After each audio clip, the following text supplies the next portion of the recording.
sur la question, je vais vous dire les thèmes des questions et puis après vous choisirez. J'ai une question sur les outils, l'utilisation des outils, un peu en relation du coup avec ce qu'on avait pas, avec ce qui a été discuté sur ActivityTech cet après-midi. Une question sur la façon sur le meilleur endroit et sur la façon de voter des lois, où aller taper pour que une loi ait le maximum d'impact entre France, Europe, etc., local, tout ça. Et puis une troisième sur comment se passer, où passer des réseaux sociaux, ou faire autrement, tout ça. Vous préférez laquelle? Ouais, j'aime bien les trois. Hein. Alors, on va tenter de dire. La première, c'est quoi? La toute première, c'est les outils numériques. Ouais, mais ça, moi, ça m'intéresse, mais après, ça m'intéresse pas les autres. Ah, c'est quoi la question sur les outils numériques? C'était de savoir si, en fait, j'avais vu que vous aviez été sur maisonpignon.com. Ouais, .com et Parlement citoyen. Il y avait eu Changeport, alors. Et maisonpignon.com que je ne connaissais pas, il y avait Changeport. En plateforme de pétition. Après, je vais rebondir un peu sur le reste. Et du coup, il y avait aussi Changeport, je sais que c'est une société qui est derrière, donc plutôt commerciale. Maisonpignon, je ne sais pas. Et Parlement citoyen, ça a été fait par Etalab, ça a été fait par les gens qui sont derrière nos députés.fr, je ne sais pas. Non, c'est pas autre chose. En fait, change.org, mesopinions.com, c'est des sociétés. Parlement et citoyen fait partie de Cap Collectif et de Démocratie Ouverte. Enfin, de Démocratie Ouverte, qui elle est une association. Cap Collectif, c'est une société, mais qui gère l'outil Parlement et citoyen aussi, qui le propose à des municipalités, enfin voilà, à des institutions. Alors c'est clair que change.org, mesopinions.com, c'est deux sociétés commerciales. Alors toutes les deux n'ont pas les mêmes intérêts finalement, puisque mesopinions.com, quand il s'agit de la protection de nos données en tout cas, elle est soumise à la loi française, qui est assez restrictive. C'est la CNIL qui la met en place. Et puis derrière la loi française, il y a aussi la loi européenne. Donc elle a l'obligation de crypter les données des signataires, ce qui fait qu'à aucun moment, en théorie en tout cas, nos signatures ne pourront se retourner contre nous. C'est quand même assez important, ce qui permet de signer assez librement. Pour Change.org, c'est assez différent. C'est-à-dire qu'ils ne sont ni soumis à la loi française sur la protection des données, ni à la loi européenne. Ils sont soumis à une législation américaine, un tribunal, une législation de San Francisco, qui permet de faire un peu tout et n'importe quoi par rapport à nos données, libre à la plateforme de les conserver, de les donner, sachant que je ne pense pas que Change.org se risque à vendre nos données à des sociétés privées. Mais en tout cas, rien ne nous y protège, ça c'est clair et net. Ça c'est pour la première chose. La deuxième question que vous posiez, ça concernait finalement la France et l'Europe comme levier d'action. Ouais, alors juste pour finir là-dessus, c'est du coup qui est le vrai client de Changeport, qui c'est qui paye Changeport, parce que c'est pas nous en tant que pétitionnaire. Alors oui, en fait, ce qui se passe, c'est qu'il y a des campagnes sponsorisées qui font, lorsqu'on signe une première pétition, ils demandent si on veut signer 2 pétitions, et ça ce sont des campagnes où les gens sponsorisent, ils mettent en avant du contenu, peut-être même qu'ils font de la publicité. Voilà, c'est un modèle de pub en fait sur lequel ils se basent. Ouais. Alors, vous avez 3 questions, donc entre la France, l'Europe, même le local, national, international, en termes de pétition, il y a plusieurs choses assez intéressantes. C'est-à-dire que nous, on s'est aperçu dans l'enquête qu'on a menée que finalement les pétitions qui réussissaient le mieux, c'était les pétitions très ciblées localement. C'est-à-dire que même si on a assez peu de signatures finalement, on a, mettons, 200 signatures à l'échelle de notre village, et ben ça a plus d'impact que si on obtient des millions de signatures à l'échelle du pays d'un ministre. Et parce qu'en fait, au niveau local, on identifie très bien les personnes qui la signent, la pétition. Et du coup, c'est impressionnant, ça inquiète. Et donc, on obtient beaucoup de victoires en faisant des pétitions très ciblées avec un décideur qui est bien identifié. Ça, c'est la première des choses. L'autre type de pétition qui réussit très bien aussi, c'est finalement celles qui sont hébergées, qui sont initiées par des associations elles-mêmes. Parce que les associations connaissent tout l'agenda parlementaire, savent faire ce travail de lobbying de fond et savent très bien mener ces aventures-là. Ça, les associations au niveau national et international savent très bien faire ces choses-là. Après, sur les plateformes comme Change.org, comme lesopinions.com, ce qui se passe, c'est que nos signatures dépendent finalement de la personne qui a initié la pétition. Et c'est ça le risque. C'est que nous, on ne doute pas du bien vouloir des personnes lorsqu'elles lancent une pétition, mais si elles ne décident pas d'aller au bout de ces mêmes pétitions, eh ben, nos signatures s'envolent, finalement, partent en fumée. Et donc, ces plateformes ne nous assurent pas, ne nous permettent pas d'assurer que nos clics amèneront à des lois.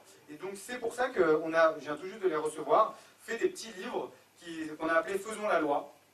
Et en fait, dans ces livres-là, on explique toutes les étapes amenant à ce qu'une mobilisation qu'on initie, donc potentiellement une pétition, puisse aboutir en une loi, qui soit votée. Parce qu'on a envie qu'il y ait un maximum de gens qui aillent au bout de leur initiative.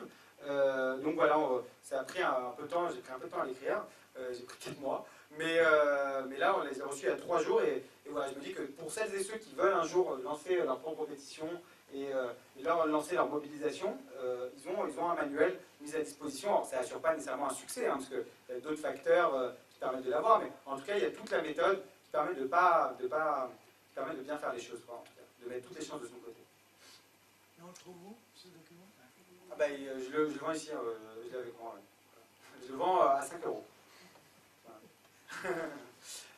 Et enfin, la troisième chose, la troisième question, c'est quoi?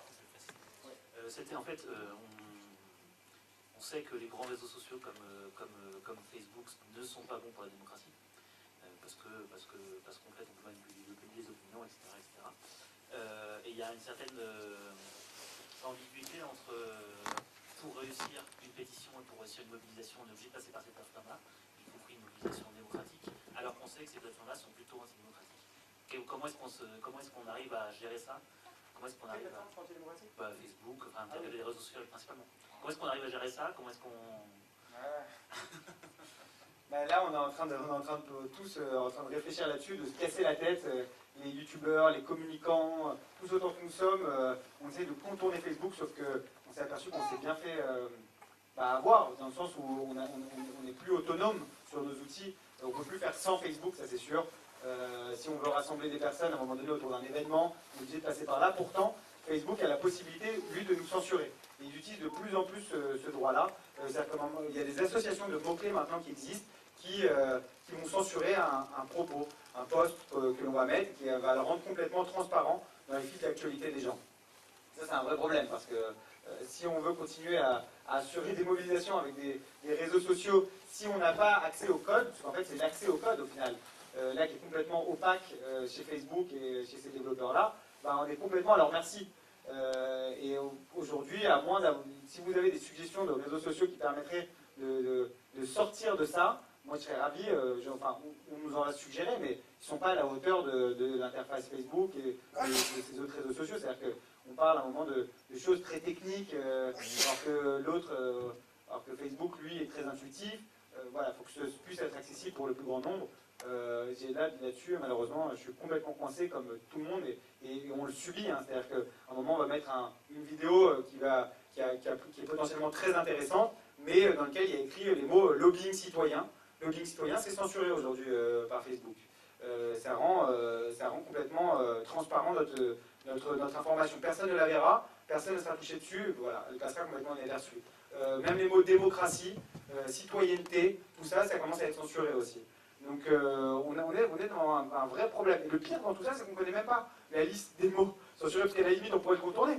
On pourrait mettre d'autres appellations, essayer de le faire, mais on ne sait même pas comment est fait l'algorithme. C'est-à-dire que on navigue à vue, quoi. On navigue littéralement à vue.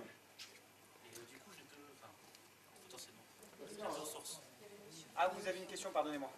Je reviens après. Ouais, ça marche. Félicitations pour votre documentaire. En effet, je trouve que l'action locale que l'on peut faire sans forcément briguer la mairie, mais au quotidien, c'est aussi intéressant et ça se fait vraiment de plus en plus. Entre cet après-midi à l'IAE sur les rencontres citoyennes numériques et ce soir, là, à 18h30 par exemple, il y avait l'inauguration d'un compost au square du Bon Pasteur, en centre-ville de Poitiers. On attendait 10, 15, 20 personnes, on était facilement le double. Et voilà, les gens voulaient s'impliquer, voulaient avoir cette démarche par eux-mêmes. Donc tout ça se met en place. Moi, j'aurais voulu savoir justement comment vous avez fait votre documentaire. Est-ce que vous l'avez fait comme vous le disiez un petit peu au départ à la question de Fred, en minimisant au maximum les coûts, ou est-ce que vous avez quand même sollicité, puisque c'est quand même un documentaire d'intérêt général, est-ce que vous avez sollicité peut-être pas TF1 ou M6, mais je pense à France Télévisions, avec France 2, France 3, France 5. Est-ce que par exemple Myriam Boyer à France 5, est-ce qu'elle a vu ça? Est-ce que vous lui avez proposé? Comment vous avez eu cette relation? Ou alors tout de suite vous vous êtes dit c'est même pas la peine et je perds pas du temps et j'avance et et je le fais au moindre coût et je me débrouille par moi-même. Eh bien, en fait, pour tout vous répondre, moi je viens du milieu de la production. Donc avant de me lancer sur ce film-là, par exemple, j'ai travaillé pour des sociétés de documentaires et donc j'apprenais à remplir des dossiers de production avec une narration bien construite, voilà, toute une ligne éditoriale faite, et ensuite de l'envoyer aux chaînes pour bénéficier de financement. Et donc j'ai quitté ensuite ces sociétés de production pour lesquelles je travaillais pour monter ma propre société. Et j'ai d'abord proposé le film La suite de l'homme qui parle avec les plantes, pour connaître le mystère derrière ces légumes géants. Et donc j'ai multiplié des rendez-vous en chaîne, c'était France 5 à l'époque, pour proposer un documentaire, et à terme finalement ça ne s'est pas fait. Donc on y a mis beaucoup de temps, beaucoup d'énergie en plus pour ça, et beaucoup de déceptions à l'arrivée. Et suite à ça, on a travaillé sur Jardinier Levez-vous, et sur Jardinier Levez-vous, on a aussi demandé des aides, enfin on a demandé en tout cas un préachat de la part d'une chaîne, et c'était France 4 cette fois-ci. Même chose, on a fait un super dossier de production. J'avais l'habitude d'en faire depuis un certain nombre d'années, parce que j'ai assisté le dirigeant de cette société, c'est moi qui faisais les dossiers. Et on a multiplié les rendez-vous, et puis il y avait un réel enthousiasme avec France 4, mais ça ne s'est pas fait. Donc on est ressorti de là cassé moralement. Mais quand je dis vraiment, hein, c'est démoralisant de multiplier tout genre de choses, parce qu'en plus on faisait des repérages, des bandes annonces, des pilotes. Ils nous demandaient tout ce qu'ils ne demandent pas aux sociétés qui connaissent. Alors que nous, si on avait besoin d'avoir le pied à l'étrier. Et du coup, on a complètement abandonné. Moi, aujourd'hui, je suis écœuré quand je vous parle de ça, parce que j'aurais rêvé qu'on puisse être aidé. Ça nous aurait fait gagner un temps fou, et sur d'autres projets qui nous auraient mérité de voir le jour, et on n'a pas pu finalement. Et donc, pour ça, on n'a même pas sollicité la moindre aide. On l'a fait, on a acheté une caméra, on a acheté des petits micros, et puis le temps que ça a demandé, enfin, les moyens que ça demandait, je veux dire, ça a été du temps. Et on l'a fait, et puis au final, on est très content, parce qu'on a pu bénéficier d'une grande liberté pour y parvenir, sans avoir de contraintes en termes de format, en termes d'audience, en termes de messages, de ton. Et même on voit votre co-réalisateur qui est dans le cadre avec sa caméra, oui. Ou la perche et tout ça, et c'est pas gênant, Oui, alors que ça répond pas au code professionnel. Moi j'avais juste une question sur la... Mais Excusez-moi. ceci dit, je serais ravi, pour finir votre question, je serais ravi aujourd'hui de pouvoir Le diffuser. Ah, ça, ce serait une joie incroyable de pouvoir diffuser ce film sur une chaîne de France Télé. Ça, ce serait extraordinaire. Sinon, on reste en contact.